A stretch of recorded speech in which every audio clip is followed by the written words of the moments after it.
चंद्रिका नगर के निवासी लालाराम नामक बनिए का लड़का 100 रुपये मूल्य वाली एक पुस्तक खरीद लाया।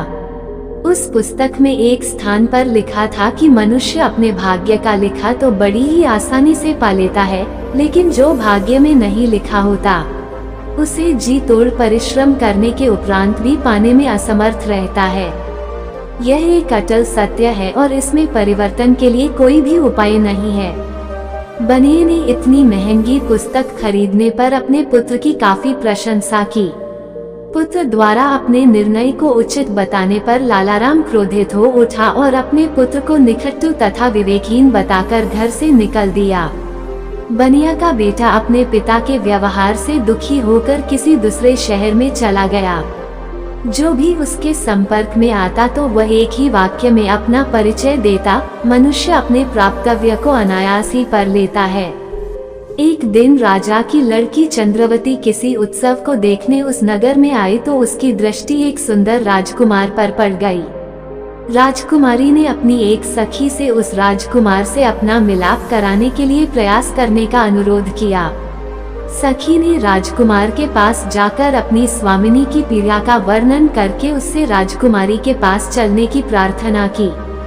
राजकुमार ने राजकुमारी की सखी से महल के भीतर गुप्त रूप से जाने का उपाय पूछा तो सखी ने कहा, मैं रात्रि में महल के ऊपर से चमड़े की एक मजबूत रस्सी नीचे लटका दूंगी, आप उसे पकड़कर निश्चिंतता से ऊपर आ जाएगा। मेरी स्वामिनी आपकी भरपूर आवभगत करेगी। रात्रि होने पर राजकुमार ने मन में विचार किया कि इस प्रकार छिपकर किसी पराई नारी से मिलना सर्वथा अनुचित होगा। राजकुमार ने उधर न जाने का ही निश्चय कर लिया। उधर जब बनिए का लड़का संयोगवश रात में राजमहल के नजदीक पहुंचा तो नीचे लटकती रस्सी को देखकर कौतूहलवश ऊपर चढ़ गया।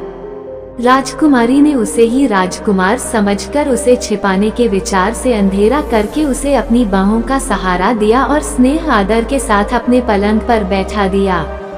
राजकुमारी ने प्रेम भरे शब्दों से पूछा, आप कुछ बोलते क्यों नहीं? ये सुनकर उसने अपना प्रिय वाक्य दोहरा दिया, मनुष्य प्राप्तव्य को अनायास ही प्राप्त कर लेता है।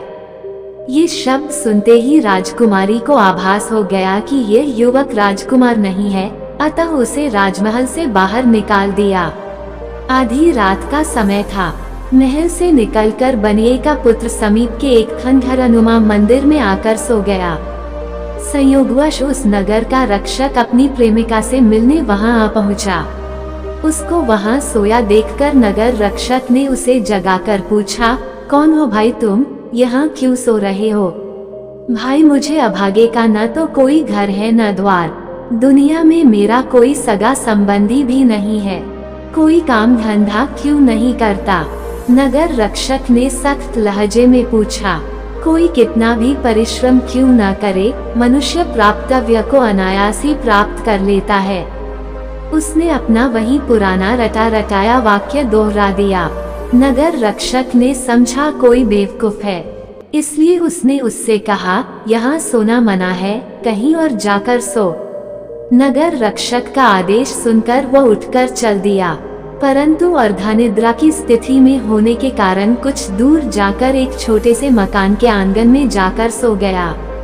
संयोगवश नगर रक्षक की युवा पुत्री विनयवती अपने प्रेमी से मिलने की प्रतीक्षा में निश्चित स्थान पर बैठी थी।